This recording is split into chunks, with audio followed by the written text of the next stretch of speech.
Zgjedhja e njeriu të jetës, pra do të thonë se kur themi partner duket sikur futen dhe për kufizime të tjera ose terminologji tjetër.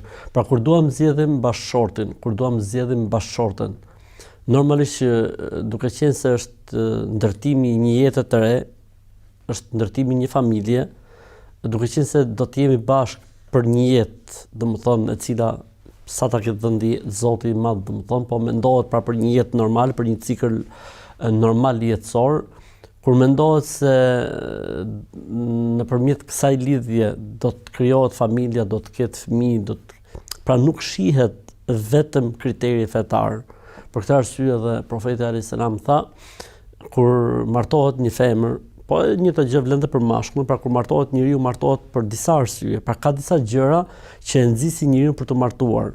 Mund të jetë bukuria, joshja le të themi e lukut të jashtëm, mund të jetë pasuria, mund të jetë fismëria dhe mund të jetë feja dhe besimi. Pra, si më thon pejgamberi sa po na thot, 4 janë nxitësit.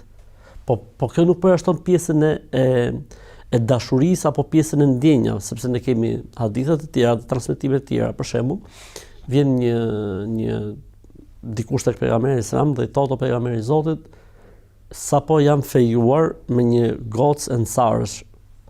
I thotë pejgamberi selam, a ke parë atë? I thotë ai po.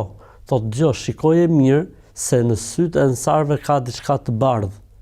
Pra me kuptimin përqendrohu, mos u ngut dhe ndërmerre hapin me kujdes.